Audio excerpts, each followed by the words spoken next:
Takže zdravím, já jsem Šíma a vítám vás u nového videa. A dneska tak se podíváme na spawn. A co se tady změnilo na Hýňalovo serveru od minulého dílu? Tak asi bych začal tím, že se nám tady změnila budka pro nově příchozí.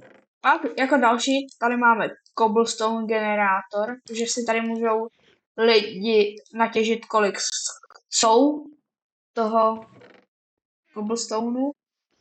Jako další tady máme ten Nether portál, který se zapálil.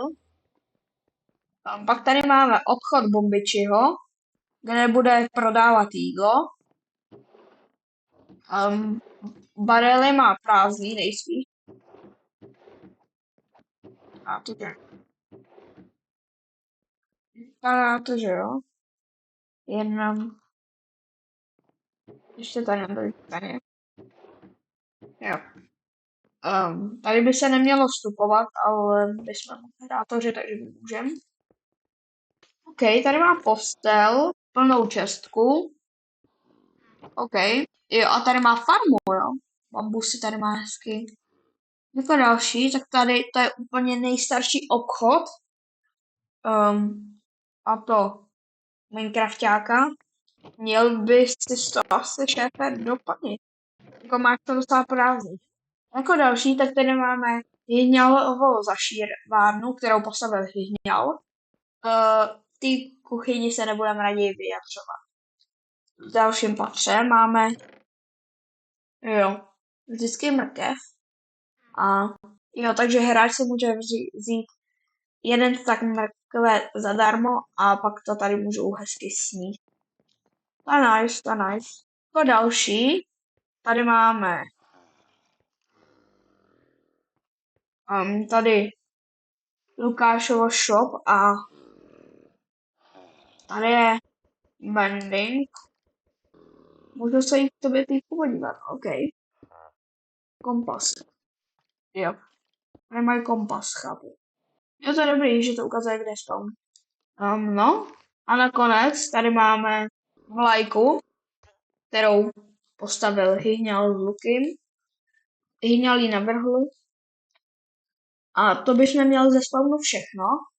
A teď se ještě podíváme na arenu, kde byl první event. A to byl event, ano ne, já jsem bohužel na něj nebyl. Ale teď si tam jdem podívat.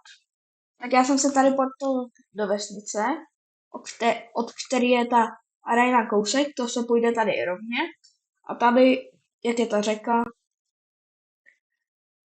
ono je to jakoby takový jezero. A to je vlastně jenom samotný ostrov pro moderátory, vlastně pro tyhle ty eventy. A vlastně nikde to není spojený žádnou pevninou, takže je to čistě ten ostrov. Jo, tady bylo to ano, ne? A vlastně dala se nějaká otázka, třeba jako máš ráda červený auto? Ano, ne? Tak já jsem dal ano třeba. A moderátoři to tady pak zavřeli. Už se sem ty hráče nedostanou. To by bylo pro tohle video všechno. Pokud se vám líbilo, tak dejte like. Pokud byste mě chtěli sledovat a nepřijít o žádné nové video, tak dejte odběr.